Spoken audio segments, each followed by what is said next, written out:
Michael, thank you so much for joining us here at Risk Minds International. Now, obviously, Credit Benchmark are a data analytics company. Can you tell me more about the type of data at the moment that you're collecting and where it's coming from and why it's therefore useful? Sure, thanks so much for having me. So we collect probability of default and senior unsecured loss given default estimates at the legal entity level from our partner banks. So we're currently live with 32 banks globally that are submitting this data to us on a monthly basis, with another 8 that are going through various stages of onboarding, so roughly 40 in total. So hugely valuable resource, and your co-founder Mark Faulkner's here talking about real-time dashboards with the CRO of Santander this week, and really, how do you see that consensus data fitting into the day-to-day operations dashboards for the risk professionals that are here?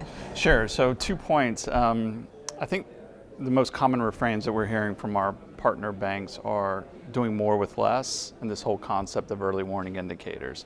So our consensus data plays well into both of those issues. What it's doing basically is leveraging the collective wisdom of analysts across the street and providing that back to the partner banks and helping them better understand how risk migrates month over month. From an early warning indicator perspective, it helps them understand when credit is deteriorating by leveraging some of the statistical measures that we provide back to them. So basically helping them manage risk more effectively and more efficiently. So really useful to credit teams assessing counterparty risk or managing credit portfolios, but do you see this data as having a wider use as well and other uses? Yeah, absolutely, and it's something we're thinking a lot about these days. So naturally we started within credit risk departments at each bank. That's quite logical. But now that we're sort of embedded within those groups, we're thinking about other use cases outside of risk. So that could be debt capital markets, syndication, all the other parts of these big, complicated institutions that need more rating transparency to help with everything from pricing loans to managing their own risk.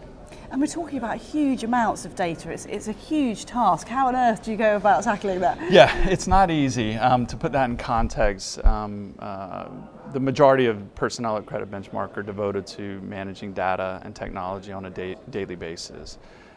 So we collect these files every month, so that means it's an iterative process. We're learning things as we go, but suffice it to say it's a Herculean task, and all of our personnel and the majority of our capital is devoted to that because bad data in is bad data out.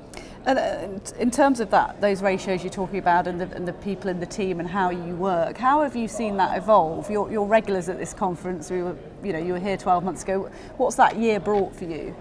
It's been a very good year for us. I mean, we continue to grow.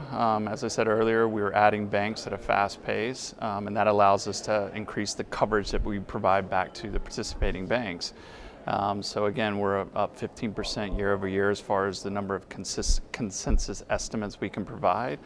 So the data set continues to grow, and that's good for us, and it's good for the partner banks as well. And do you anticipate an exciting 12 months ahead? There's lots going on in the geopolitical world in that 12 months, aren't there? So it'll be interesting to watch this space coming up as well. Yeah, absolutely. And I think the main thing we're thinking about is sort of where we are in the cycle.